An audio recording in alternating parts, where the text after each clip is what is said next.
কোনো একটা জিনিস যেটা আমরা ভালোবাসি, কিন্তু একটা সময় দেখা যায় জীবন বা সব কিছু বাস্তবতা আমরা ওটা থেকে দূরে সরে যাই। যখন আমরা আমাদের ইকিগাই থেকে দূরে সরে যাই, অর্থাৎ যে জিনিসটা আমাদেরকে বাঁচিয়ে রাখতে সাহায্য করে, যে জিনিসটা আমরা ভালোবাসি, আমরা ভালোভাবে করতে পারি, হ্যাঁ, ওরকম কোনো কাজ থেকে যখন আমরা দূরে সরে যাই, যখন আমরা থেমে যাই, তখন আমরা জীবনের প্রতি আগ্রহ হারিয়ে ফেলি। এবং প্রত্যেকটা মানুষেরই ইকিগাই আছে, এবং ইকিগাই কেবল একটা হবে তাও না। আপনার জীবনের ইকিগাই একজন মানুষ হতে পারে, অনেক মানুষ হতে পারে, একটা কাজ হতে পারে, বা অনেকগুলো কাজ হতে পারে।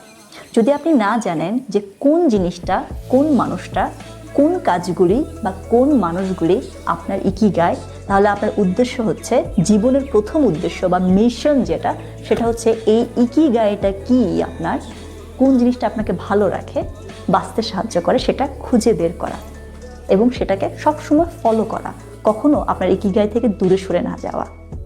ঠিক আছে, এটাই ওদের মোটামুটি কনসেপ্ট।